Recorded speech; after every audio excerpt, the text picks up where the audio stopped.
Hey gang, JC here, and this is the Daily Dose for Monday, February 13th, 2012, a combined venture with Mind Active in beautiful downtown Clayton. We have great television archives. At the top of the page, at the bottom, we have our eye candy feature. Hope you enjoyed that weather forecast from Newt Gingrich. We always put everything in the archives, so if you missed something, you can go back a day or two or a week or two later and still see our archived eye candy stuff. But you got to see that Newt Gingrich thing from over the weekend. Our rock and roll poll question, we run on the corner every day, and we do it on the air on the Big 550 KTRS, where Trish Gazelle and I reside every day from noon until 3 o'clock. Which is the bigger national embarrassment to the St. Louis region? Now, obviously, if you are familiar with this rock and roll poll, you probably get the idea, and rightfully so, that every once in a while I'll put an answer in there, a possible choice for you, that is intended to be just a joke, just to have some fun. And every once in a while you get a couple of percentage points and people will take it. So I put a joke answer in here on Friday, and it came out number 2. All right, what's the bigger national embarrassment to the St. Louis region? Number 1 answer at 47%, the Puppy Mill and Meth Lab, capital of the Midwest. That's how we're known. Number 2 answer at 27%, congratulations, Congressman Todd Aiken. You took second place in our rock and roll poll. The possibility of losing yet a second NFL team came in third, followed by VD, capital of the Midwest, Branson, and our police department being run from Jefferson City. All right, today's rock and roll poll with the impending doom outside, although as I'm recording this right now, the sun is out. Now, I know we're supposed to get worse weather a little bit later on. And by the way, before we get into today's question, did anybody find it interesting that on Saturday morning we woke up and the ground was covered with snow, and that was not in the forecast? Which is interesting because the weather forecasters on TV in this town will get you all jumping up and down, all excited, all hot and bothered, and a lather over a possibility of 1/8 of an inch of snow, and then it comes and it's nothing. But then when you do have enough snow to actually cover the ground, but it wasn't in the forecast, they act like it didn't even happen. They're beauties, all of them. All right, how do you feel about snow? A, I hate snow. B, I love snow. C, I love snow for the first day or two, then get it the hell out of here. There's your 3 choices. Please answer in the corner. We'll have results for you tomorrow here on the Daily Dose, and of course, on the Big 550 KTRS. All right, where do you want to start? Well, everybody's got a Whitney Houston story, so I'm going to tell you mine. I have 2. First of all, this is sort of a freaky story. My ex-wife had a friend who was the assistant to Tom Brokaw, who was then doing the NBC Nightly News. This is back in the early 1990s. And she had this a good friend. I think she had known him from school or something. And this guy, we were in town for the Grammys. We were doing the Grammy Awards a week. You know, we would broadcast live and interview a bunch of rock stars and comedians and stuff like that. So we're in New York, and Emmett, the guy's name was Emmett, he says, well, you want to go to Saturday Night Live? Absolutely, we'd like to go to Saturday Night Live. We're in town. And he calls us back a day or two later, and he says, well, I can't get tickets for the show, but we can go to the dress rehearsal. Now, I have to tell you, I've been to the show, Saturday Night Live, I think twice, and the dress rehearsal twice. There's an argument to be made for the idea that the dress rehearsal is even better, because at 8 o'clock, they fill the auditorium with an audience, and then they come out, and instead of doing a 90-minute rigidly timed show, they do a much looser 2.5-hour show. They probably do 6 or 7 additional sketches that will not make the show. But what they do is they do all this stuff. They also videotape it, just in case when the shows go into syndication, into reruns, if they have a camera shot or something that they lost, they can go back to the dress rehearsal. So it's just like the real show, except with additions, and then sometimes they'll clown around a little bit more in it. So anyhow, he's like, sure, so we have to be there at 7 o'clock. So we're standing in line there at 30 Rock, waiting to get into Studio 8H, I think it is. We're standing there, and you may recall that right about this time, February of 1991, we were just getting going with the Persian Gulf War. And that's when everything was aerial attacks. And of course, the fear was that there was going to be a ground war. And everybody's like, oh, you know, if it gets into a ground war, then it's a completely different ballgame. We're going to start having lots of casualties. It's going to get really ugly and bloody, and we really want to avoid that. But, you know, it was sort of looming. We just didn't know. So we're standing in line there, and all of a sudden, an NBC page comes running about 200 miles an hour right for this friend of ours. They huddle off in the corner, And then he comes over to her and says, I'm not going to be able to go to the show with you. I'm not going to be able to go to dress rehearsal. The ground war breaks out in about 2 hours, which was remarkable because I'm thinking to myself, maybe a couple of hundred people on Earth knew that we were about ready to invade Iraq in 1991 with ground forces, and my wife and I were two of them. It was just unbelievable to think that we could have been in that position. In fact, the show that night, Saturday Night Live, was supposed to start with Dana Carvey, who used to do his George W. Bush impersonation, and it was supposed to start with him breaking up a meeting and he said, Mr. President, would you like a copy of that? And he's like, no, I'll go ahead, I'll make a copy. And George Herbert Walker Bush was going to open a door, go in, and there was going to be Rob Schneider, who used to do the copy man. Making copies, Sting, the Stingmeister, Stingorama, you know that guy? Well, that was part of the dress rehearsal, but when the show aired, because the ground war had already broken out by that time, that sketch was missing from the show. So that's pretty freaky. And what's that got to do with Whitney Houston? She was the musical guest that night. She said, I'm your baby tonight. She sang that song. So we saw her then. Now, I also interviewed Whitney Houston in 1996 for a movie she did with Denzel Washington, remake of an old Cary Grant movie back in 1947. This is The Preacher's Wife in 96. And she sat there and she was beautiful. And she was radiant and she was polite and sweet and likable and the whole thing.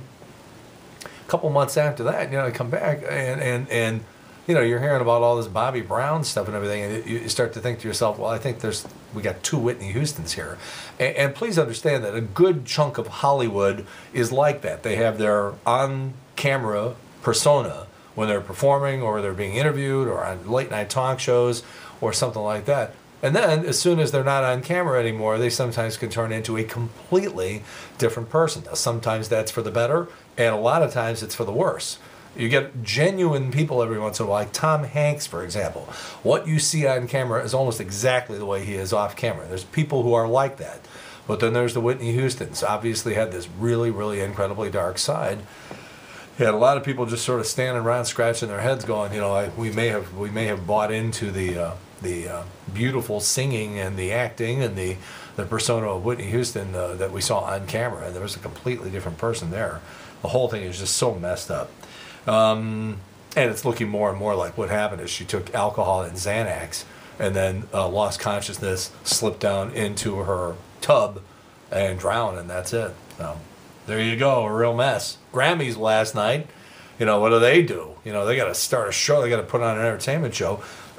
That wasn't the biggest problem, though. 13 minutes into the show, they'd only done one song, Bruce Springsteen. We're 25 minutes into the show, they were giving away one award. It's like, I don't know who was blocking out that show. How about Reba McEntire? Trout pout, facelift, and a boob job. Foo Fighters. All right, let me just tell you something. I understand that they were trying to do this for effect, but if I'm a rock and roll band and you're having the Grammys inside this beautiful concert hall, and somebody from the Grammys says, I'll tell you what, here's what we're going to put you outside the parking lot, you're going to play there. I say, I don't think so. I understand you're trying to get this real sort of, alternative street effect, but, we can play inside. Maroon 5 ruined Surfer Girl by the Beach Boys, and the Beach Boys came out and they didn't do much better on their own songs. This reunion thing would have been a good idea about 15, 20 years ago. Rihanna, was that her? I couldn't tell. I didn't recognize her with her clothes on. Paul McCartney, 2 songs. He didn't try to do anything too adventurous, but at 70 years old, I think he's doing okay. Taylor Swift, we have all this country music stuff. And now on top of that, we're going to have like 15 more Country Music Association award shows. So I almost feel like Bill Maher here, new rules. Have it one way or the other. You're either going to participate in the Grammys and then wipe out all these other country music shows, or you do all the country music shows and you stay the hell out of the Grammys. Can somebody say, well, look, we're just going to have the rock awards?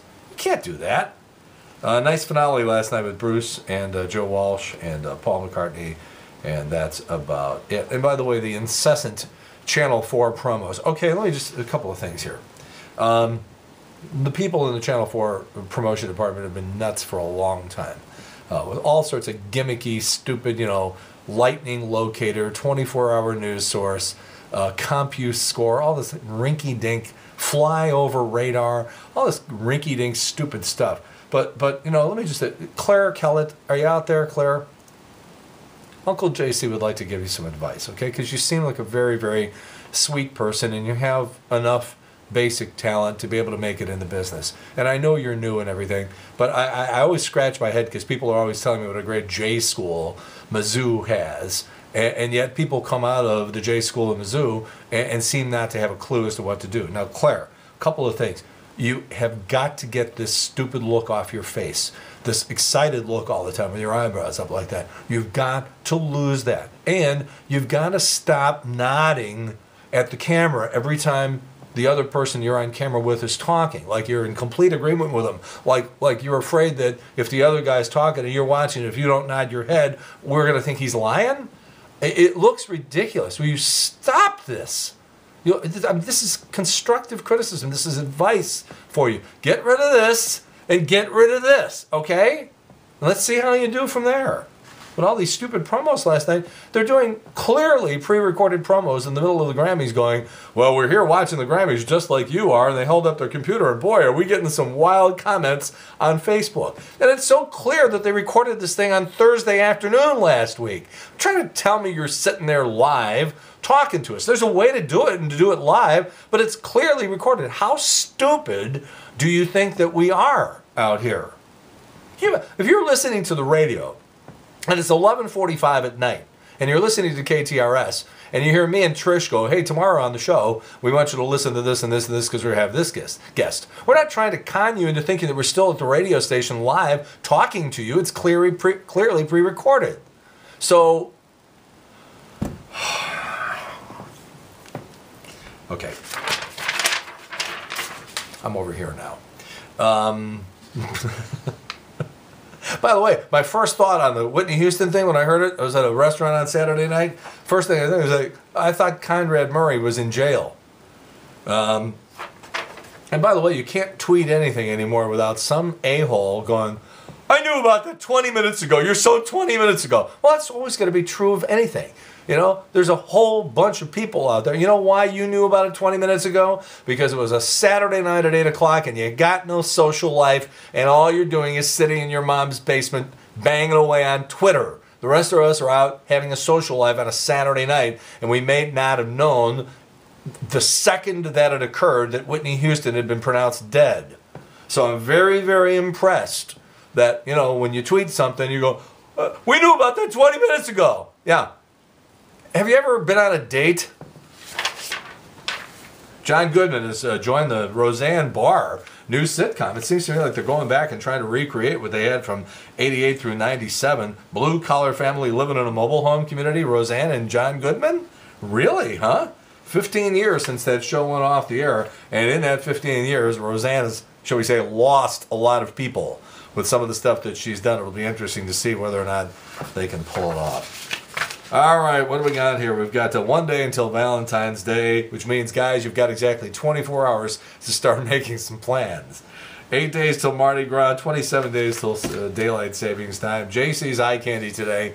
We've got a great Argentinian boxing match that broke into a full all-in-all brawl with lots of chairs being thrown around. It looked like a Geraldo show from the 90s. And they're throwing chairs all over the place, and it was actually pretty. If you're going to have a brawl, and this is a brawl, so you get to see all that. Don't these guys know tomorrow's Valentine's Day? All right. JC's rock and roll poll question again today is over here. Put underneath the little piece of paper here. What do you think about snow? You like snow? You hate snow? You like it? Nah, for like the first day and a half, and then get it the hell out of here. Please answer our question down there. We'll have results for you tomorrow. That's it. JC's Daily Dose for Monday, February 13th, 2012. A combined venture with my mind. If I got a little worked up today, it's just stupid stuff drives me crazy. We'll tell you in the meantime, we've beaten this one to death. Have a good one. See you later. Bye.